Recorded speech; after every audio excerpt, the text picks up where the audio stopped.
Hello, come in. This is a story about folded paper and the things we carry in silence. In the shadow of Hiroshima's Peace Memorial, a 15-year-old boy named Kaido folds a paper crane.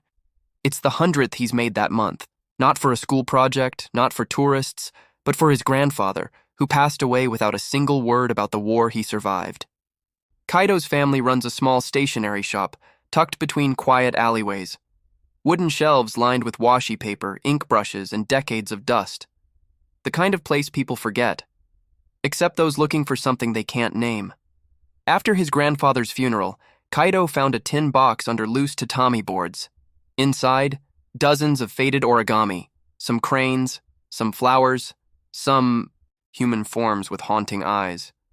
But what truly stopped Kaido's breath was a letter, written in shaky kanji, addressed to a woman Kaido had never heard of, signed by his grandfather, and dated 1946. That night, Kaido couldn't sleep. The wind through the shoji panels whispered like secrets. Who was the woman? Why did his grandfather keep her name locked in folds of paper? Kaito brought the letter to his grandmother. She flinched, whispered the name once. Emiko. And never again. In the days that followed, Kaito returned to the tin box. He began unfolding the origami, carefully, reverently. Each one hid more letters. Fragments of a life lived before his grandfather became Oji-san. Kaito learned that his grandfather was once in love, before the war, before the bomb, before the silence. Emiko was an artist. They folded paper together in the park by the river, wrote poems on the wings of cranes, dreamed of Tokyo.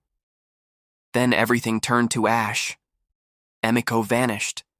Kaito's grandfather survived, but never spoke of what he lost.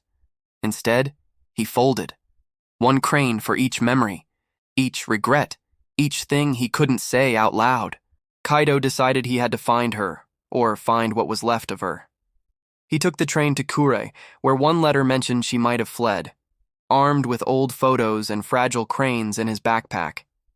The journey was slow, full of missed buses, wrong streets, and shy questions. But one woman at a local tea shop saw the paper crane. She remembered the design. Emiko, she said. She was my aunt, a quiet one, died many winters ago. But there was more. The woman handed Kaito a canvas, a painting of a young man standing in the ruins of Hiroshima, holding a paper crane. His face was unmistakably Kaito's grandfather. Kaito wept, not out of sadness, but out of connection. Two souls folded in love, across the folds of history. He returned to Hiroshima, started folding again. But now, he added lines of poetry, in his own voice. At school, Kaito began teaching origami to younger kids. He told them stories, not just of war, but of love, of silence, of memory, and paper that remembers. One day he brought his mother to the Peace Park. They sat by the river, where his grandfather once folded with Emiko. He handed her a crane. On its wing he had written, "We are not made of what we survive, but how we remember."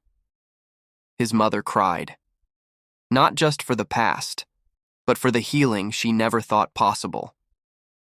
Now every year on August 6th, Kaito and dozens of children float paper cranes down the river. Some glow with light, some carry names, some carry silence. But they all float, carrying the weight of stories that finally found a voice.